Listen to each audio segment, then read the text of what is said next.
The first thing I heard wasn't the judge reading the order. It was silence. The kind of silence that settles over a courtroom when hundreds of people suddenly realize they've been listening to lies for nearly 2 years. Across the aisle, the president of our HOA, Diane Whitmore, slowly removed her reading glasses.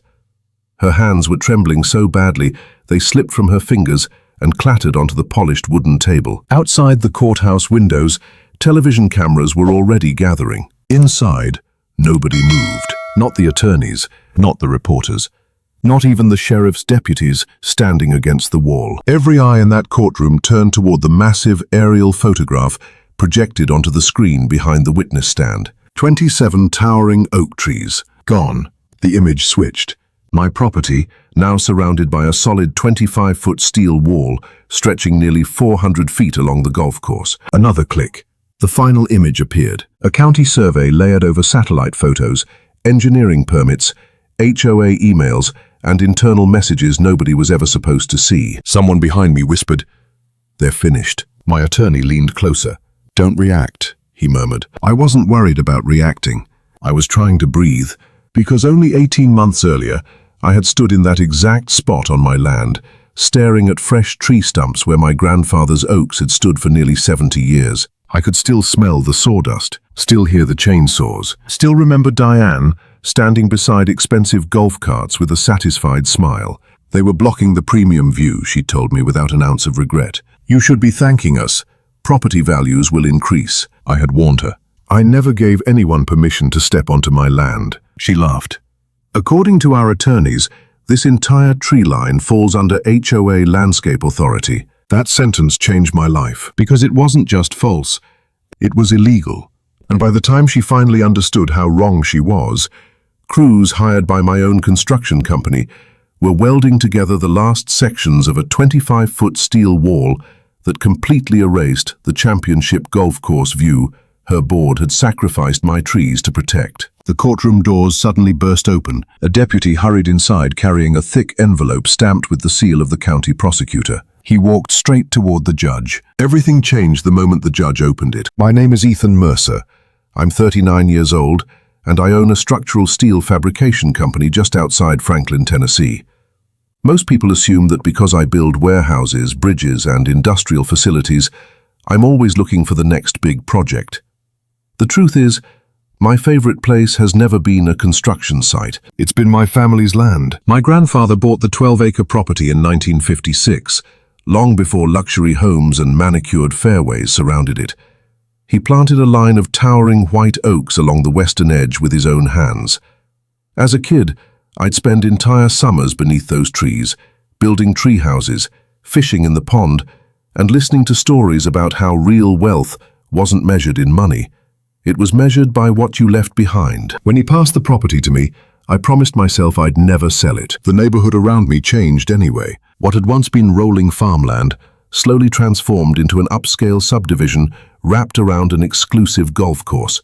Expensive homes replaced old barns, and luxury SUVs replaced pickup trucks. New neighbors waved politely, but many treated my land like the last unfinished piece of a puzzle they wished would disappear. At first, the HOA mostly ignored me, because my property had never been part of their association.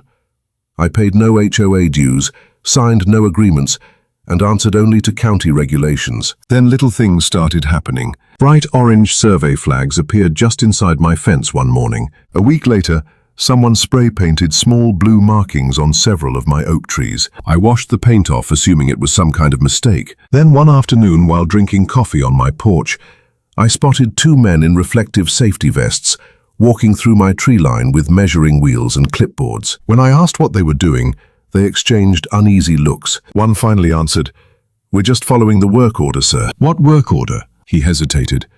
"The one authorized by the HOA." A cold knot settled in my stomach. Something was very, very wrong. I didn't sleep much that night. The words authorized by the HOA kept replaying in my head. They made no sense. My property wasn't inside the subdivision.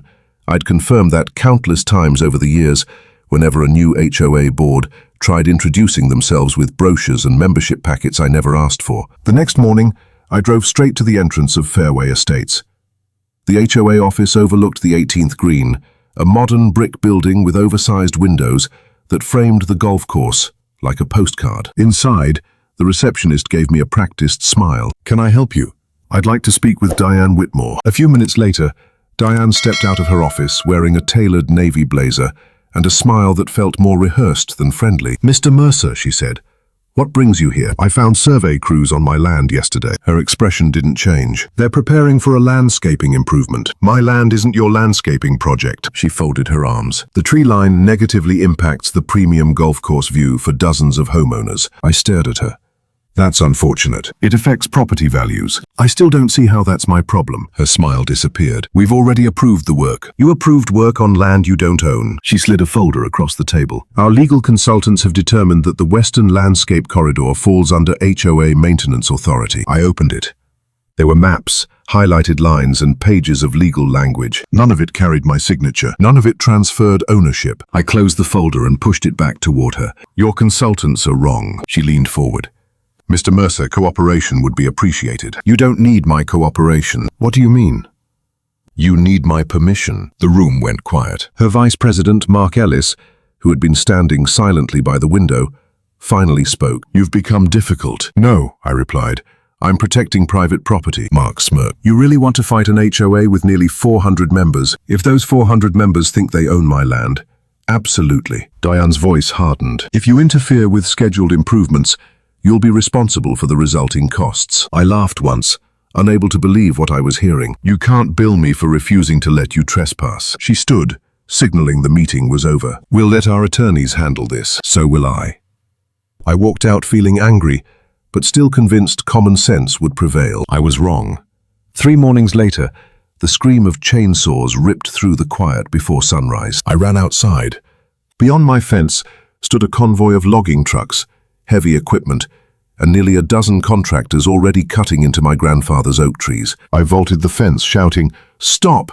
This is private property." A foreman held up a clipboard. "We've got permits. You've got the wrong property." Before another word could be said, 2 county deputies pulled into the driveway, and to my complete disbelief, one of them started walking toward me. I stood there breathing hard, sawdust floating through the morning air like yellow snow. The chainsaws had stopped, but only because every worker was watching the deputies walk toward me. The older deputy raised a hand. "Sir, we received a report that you're interfering with an authorized work crew." I pointed behind him. "They're cutting down trees on my property." He looked at the foreman. The foreman immediately handed over a thick folder. "We've got county permits and written authorization." The deputy flipped through the paperwork, his brow tightening. Then he looked back at me. "Do you have proof this land belongs to you?" I almost laughed. "My house is 50 yards away." I hurried inside and returned with a fireproof lockbox. Inside were my deed, tax records, title insurance, and a certified boundary survey I'd commissioned 5 years earlier before building a new equipment barn. The deputy compared my survey with the foreman's paperwork. His expression changed. "These legal descriptions don't match." The foreman frowned. "What?" The deputy pointed at the parcel numbers. "Your permit references Lot 47 inside Fairway Estates." He turned toward me. "Mr. Mercer's property is parcel 118B. It's completely outside the HOA." For a moment, nobody spoke. Then the foreman slowly lowered his clipboard. "Diane told us this was all part of the golf course expansion buffer." "It isn't," I said quietly. The younger deputy ordered the crews to stop work immediately, while he radioed the county planning office. By then, 11 of my grandfather's oaks were already lying on the ground. I couldn't even look at them.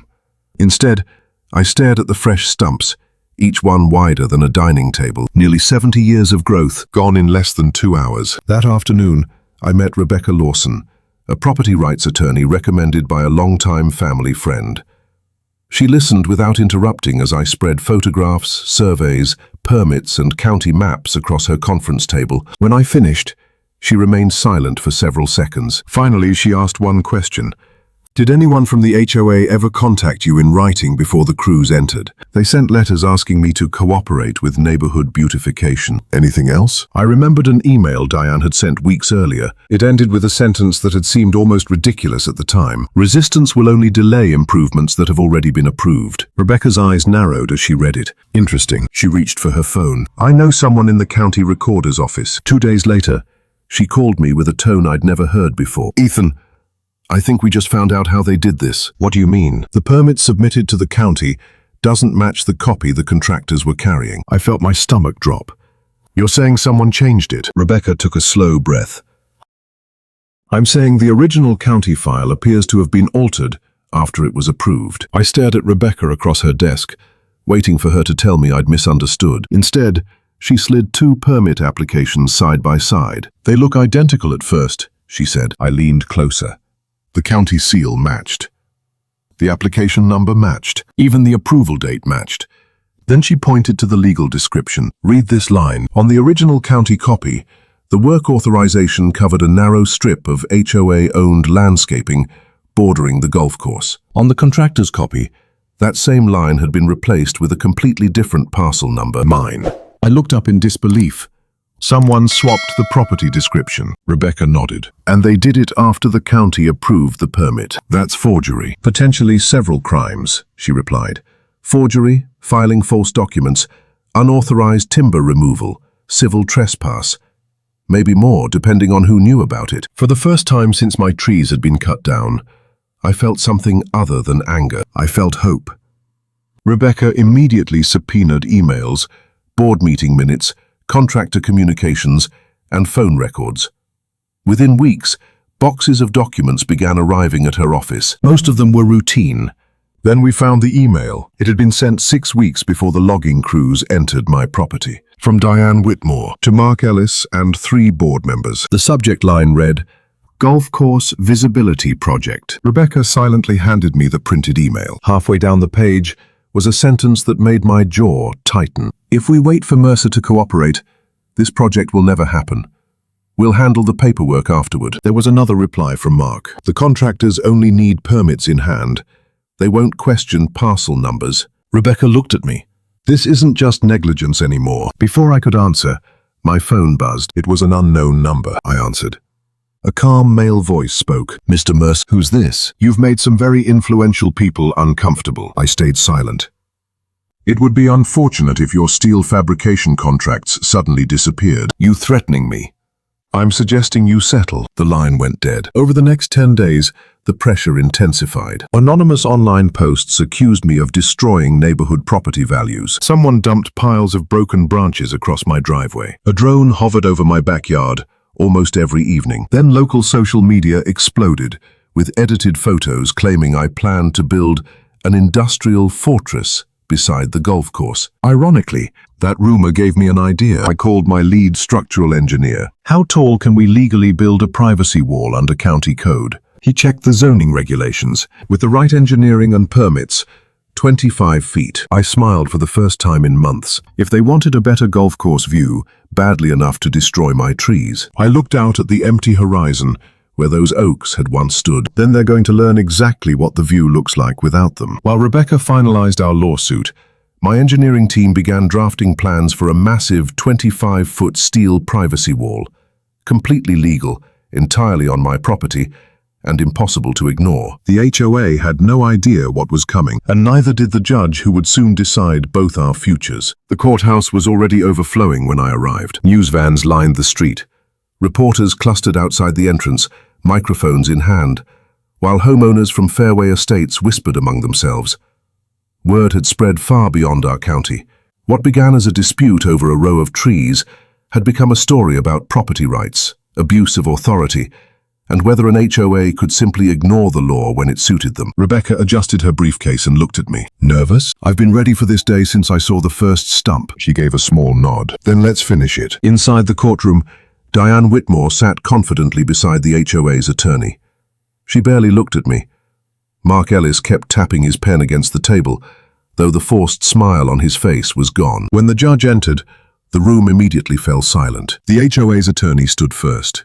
Your Honor, this is an unfortunate misunderstanding. The association acted in good faith, relying on documentation it believed to be accurate. My client regrets that trees were removed from Mr. Mercer's property, but there was never any malicious intent. Rebecca didn't react. She simply waited. After the HOA finished, she walked to the podium carrying only a single binder. Your Honor, she began, good faith doesn't survive evidence. The first witness was the logging contractor's foreman. He testified that Diane personally attended the planning meeting. Did anyone question whether the trees were inside the HOA? Rebecca asked. Yes. What happened? He shifted uncomfortably. Ms. Whitmore said she'd already handled the legal side and told us to proceed. The courtroom grew noticeably quieter. Next came the county planning supervisor. Rebecca handed him 2 permit copies. Can you explain the difference? He adjusted his glasses. The original permit approved work only on HOA-owned landscaping. And this second version, it contains a different parcel number. Was this change approved by your office? No. Could someone legally alter an approved permit? Absolutely not. The judge leaned forward. So this document was never authorized by the county? Correct, Your Honor. Diane's attorney immediately objected, arguing there was no proof Diane had altered the paperwork herself. Rebecca nodded calmly. I anticipated that. She connected her laptop to the courtroom projector. An internal HOA email appeared on the screen. The subject line read, Golf Course Visibility Project. Rebecca highlighted one sentence. We'll handle the paperwork afterward. The room fell silent. Then she displayed the reply from Mark Ellis. The contractors only need permits in hand. They won't question parcel numbers. For the first time all morning, Diane looked genuinely frightened. Her attorney whispered something urgently to her. She didn't answer. Instead, she stared at the screen as if hoping the words would somehow disappear. Rebecca wasn't finished. Your Honor, we'd also like to introduce security footage obtained during discovery. The video began playing. It showed Diane standing on my property the morning before the trees were cut, pointing directly at the tree line while speaking with the contractor's supervisor. Then with perfect clarity, the courtroom heard her say, Cut every one of them. We'll deal with the owner later. A stunned silence swept through the courtroom. Even the judge removed his glasses before looking directly at Diane. He opened his mouth to speak. But before he could announce his decision, Diane's attorney suddenly stood up. Your Honor, my client wishes to address the court. The courtroom was so quiet, I could hear the air conditioning humming overhead. Diane Whitmore slowly stood, gripping the edge of the defense table with both hands. The confidence she'd worn throughout the trial was gone. Her shoulders sagged, and for the first time since I'd met her, she wouldn't look me in the eye. Her attorney spoke softly. Your Honor, before the court renders its decision, my client would like the opportunity to make a statement. The judge nodded once. You may. Diane swallowed hard. I never intended for this to become what it became. Rebecca remained seated, expressionless. Diane continued. The golf course expansion was important to the community. We believed the trees were preventing improvements that would benefit everyone. Mistakes were made. The judge interrupted her. Mistakes? His voice was calm, but every word landed like a hammer. The evidence presented in this courtroom demonstrates far more than a mistake. It demonstrates deliberate trespass, unauthorized destruction of private property, and the use of altered documentation to justify actions that had no legal basis. Diane had no response. The judge turned to the clerk. Enter judgment for the plaintiff. A wave of whispers rolled through the courtroom. The court awards Mr. Ethan Mercer the full replacement value of the destroyed mature trees, restoration damages, loss of property value during the destruction, attorney's fees, litigation costs, and punitive damages. He paused before continuing. The total civil judgment is $8.4 million.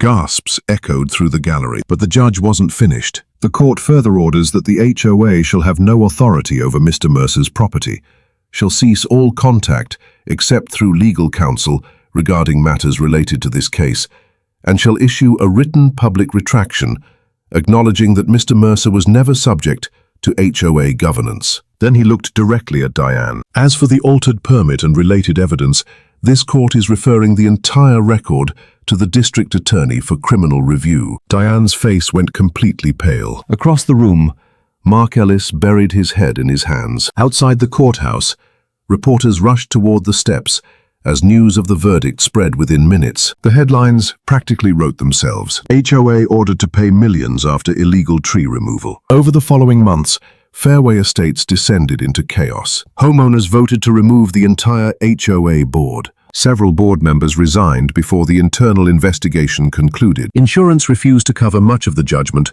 because the board's conduct was found to be intentional rather than accidental. The altered permit became the subject of a separate criminal investigation.